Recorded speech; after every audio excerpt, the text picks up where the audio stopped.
Good afternoon, students. In today's physics class, in chapter number 11, 9, force and laws of motion,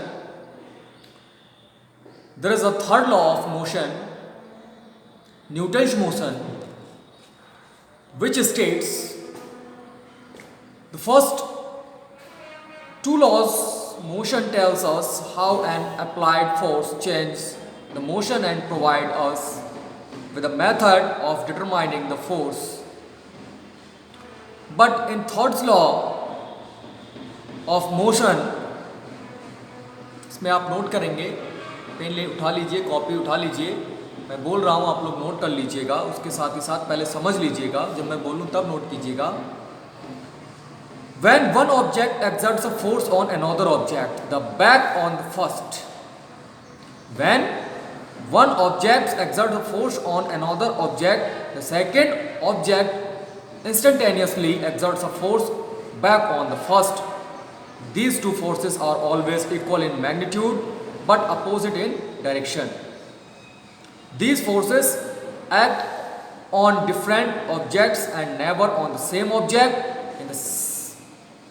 In the game, the football sometimes we will, while looking at the football and trying to kick it with a greater force, collide with a player of the opposite team. Both feel hurt because each applies a force to the other. In other words, there are a pair of forces and not just one force. The two opposing forces are also known as action and reaction force. समझते हैं पहले इसकी condition क्या होती है. देखिए हमने पिछले जो दो फोर्सेस के लॉ, दो मोशन के लॉ पढ़े थे, उनके अकॉर्डिंग हमने चीज़ें जानी थी क्या होती है. अब हम बात कर रहे हैं थर्ड लॉ ऑफ मोशन की. तो न्यूटन ने इसके बारे में बताया है कि जो थर्ड लॉ ऑफ मोशन है वो पेयर में होता है, अकेले नहीं होता है. एक एग्जाम्पल के थ्रू उन्होंने समझाया हुआ भी है. जैसे कोई भी गेम में, जैसे क्रिकेट की बात कर लें अगर हम, तो क्रिकेट में जब बैट से बॉल को हिट किया जाता है, बैट से बॉल को हिट किया जाता है, जब बॉलर बॉल फेंक रहा होता है उसके बाद बैट्समैन बॉल को हिट करता है, तो हिट करने के बाद बैट से जैसे हिट होती है बॉल, वो दूर की ओर निकल जाती है. अब कंडीशन क्या होती है उस समय समझिएगा. जैसे ही बॉल आपके बैट की साइड की तरफ आती है, बैट से आपने उसको इससे हिट करना है, तो बॉल का जो मोमेंटम होता है वो बैट के मोमेंटम से चेंज कर दिया जाता है, जिससे एक आवाज निकलती है बैट से और बॉल जो होती है वो दूर की ओर चली जाती है. एक दूसरा एग्जांपल सिंपल सा जो शायद सबने किया होगा, जब भी आप किसी के चाटा मारते हैं, सपोज कीजिए आपने किसी के चाटा मारा, क्या होता है, जिसके चाटा मारा जाता है उसको भी पेन फील होता है, और साथ ही साथ आपने अपने हाथ, जिस हाथ से ये प्रोसेस किया था उस हाथ पर भी आपको पेन फील होता है. वजह क्या है? वजह ये है कि ये just in pair of forces है. दो फोर्स होते हैं जो एक दूसरे के साथ पेयर में एक्ट करते हैं. तो एक फोर्स इधर से, एक फोर्स इधर से, ठीक, मतलब एक फोर्स एक्शन करने वाला है तो दूसरा फोर्स उसके रिएक्शन से आ जाता है. ठीक है, जैसे ही बॉल आ रही थी, बॉल को हिट किया, बैट पीछे हटा. या किसी बंदूक से जब गोली छोड़ी जाती है तो बुलेट क्या होती है, आगे की ओर निकल जाती है, और जो गन होती है वो पीछे रिकॉइल करती है, पीछे को झटका देती है, पीछे की ओर आती है. ठीक है, तो ये जो फोर्सेस हैं, ये जो आपके रिकॉइल फोर्सेस हैं, ये एक्शन और रिएक्शन के अंदर आते हैं. मतलब एक फोर्स आपका एक्शन वाला होता है और दूसरा वाला आपका रिएक्शन का होता है. ठीक है, तो इसमें आप लोग हेडिंग डालिएगा third law of motion. Motion का थर्ड लॉ क्या है, लिखिएगा। इसमें मैं पॉइंट वाइज लिखवाऊंगा, आप लोग पॉइंट वाइज नोट करते रहिएगा।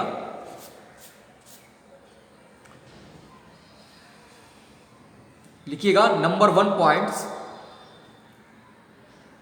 When one object exerts a force on another object, when one object exerts a force on another object, then the second object also exerts a force on the first object. ठीक, number 2 point, these two forces are always equal in magnitude but in opposite direction. These two forces are always equal in magnitude but opposite in direction.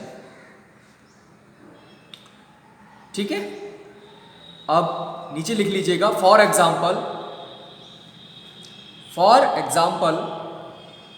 When a player kick a football, when a player kick a football. ठीक है, तो ये आपका क्या था, action reaction force का एक example है। तो एक नेक्स्ट पॉइंट लिखिएगा, this force is also called action and reaction law. This law is also called, not force, this law is also called action and reaction law. तो देखिएगा, अब मैं इसमें एक एग्जाम्पल लेके बता रहा हूं आपको। ये कोई एक बॉडी है, ठीक है, अगर ये बॉडी आपकी एट रेस्ट है, रुकी हुई है, ठीक, आपने क्या किया, इधर से एक फोर्स लगा दिया F1, ठीक, बॉडी फिर भी नहीं चली, क्यों? क्योंकि फ्रिक्शन फोर्स इधर को लगा हुआ था F2, एट रेस्ट रहा।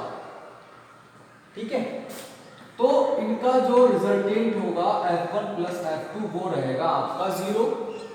इसका मतलब F1 is equal to minus F2 हो गया।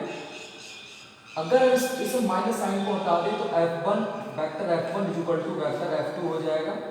मतलब अगर जब तक किसी बॉडी पर इक्वल मैग्नीट्यूड के फोर्सेस अपोजिट डायरेक्शन में लगे रहेंगे, तब तक बॉडी जो रहेगी आपकी एट रेस्ट रहेगी, मोशन में नहीं होगी।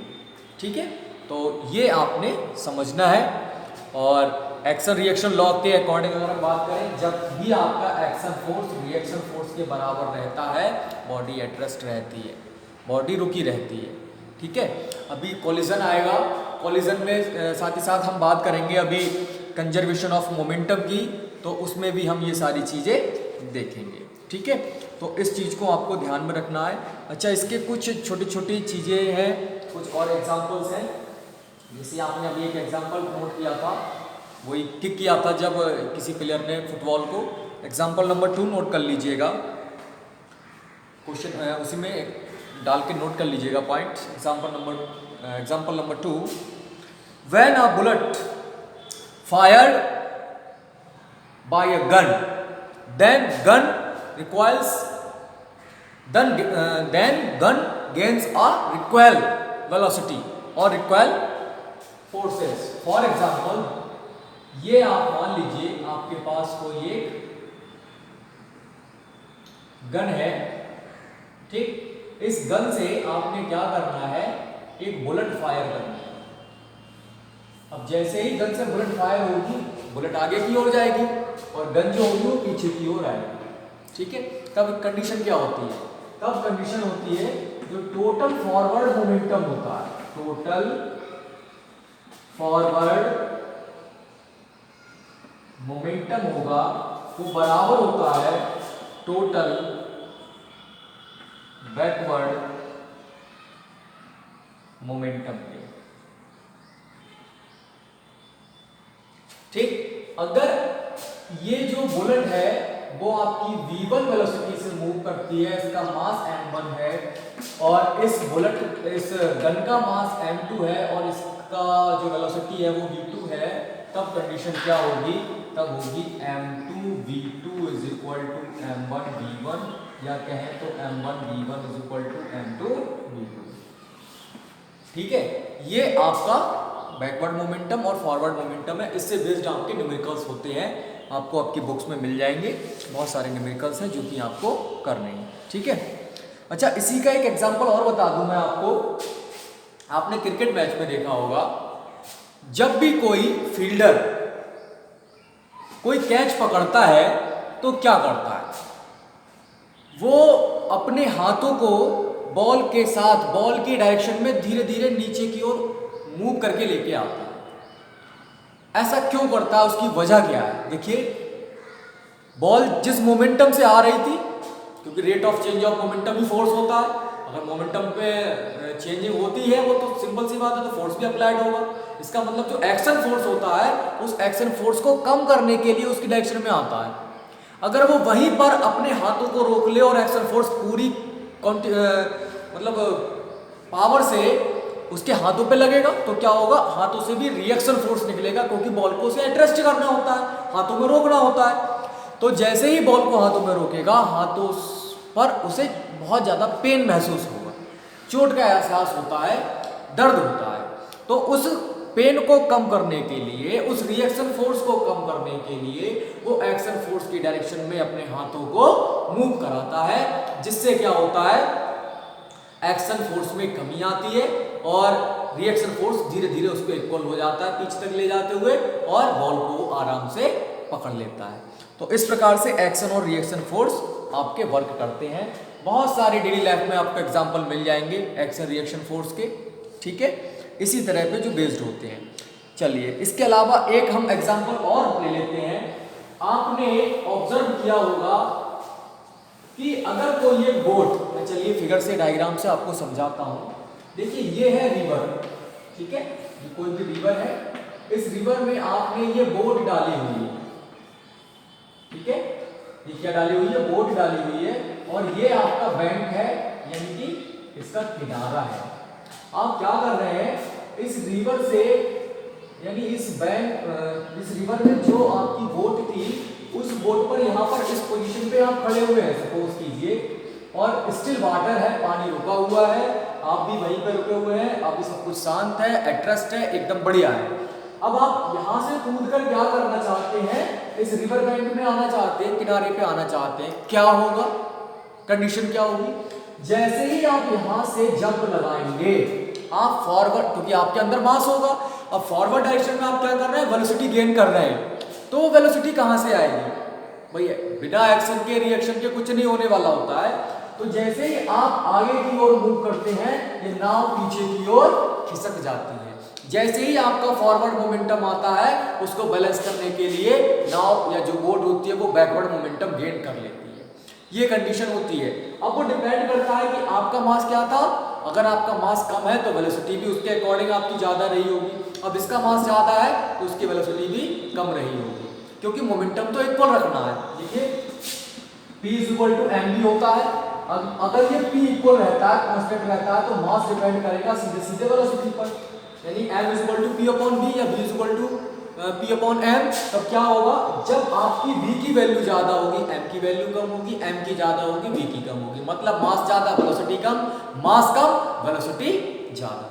ठीक है, तो देखिए, बोट का मास ज्यादा होगा तो इसकी वेलोसिटी थोड़ी कम होगी, और आपका मास कम होगा तो आपकी वेलोसिटी थोड़ी ज्यादा होगी। समझ में आ रही है बात? ठीक है, सिंपल से एक एग्जांपल और ले लीजिए।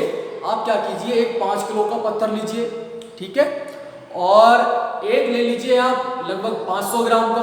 अब आप दोनों को अपने हाथ से फेंक के देखिएगा कितनी दूर तक फेंक सकते हैं, कौन सा वाला दूर ज्यादा जा रहा है, कौन सा वाला दूर ज्यादा जा रहा है, 500 ग्राम वाला दूर ज्यादा जा रहा है। वजह क्या है, उसका मास कम है, उसको आप वेलोसिटी आप जितना भी एक्शन या रिएक्शन फोर्स लगा रहे हैं उसकी वजह से ज्यादा गेन करा सकते हैं, इन कंपैरिजन टू जिसका मास ज्यादा है तो उसकी वेलोसिटी कम हो जाती है। ठीक, लेकिन हाँ, वो चीज़ अलग है, उसका इनर्शिया ज़्यादा होता है जिसका मास ज़्यादा होता है। ठीक है, तो आज हम लोगों ने डिस्कस किया था न्यूटन के थर्ड लॉ ऑफ मोशन पर, और कल की वीडियो में हम आप लोगों को डिस्कस कराएंगे कंजर्वेशन ऑफ मोमेंटम पर। आप लोग कंजर्वेशन ऑफ मोमेंटम के बारे में आज घर पर स्टडी कीजिएगा, और इसके बारे में जो डेरिवेशन है वो भी कल करेंगे। इससे रिलेटेड कुछ न्यूमेरिकल्स भी मिलेंगे हम लोगों को करने के लिए। ठीक है बेटा। बाकी का हम लोग कल करते हैं। आज की वीडियो में इतना ही। Okay, thank you.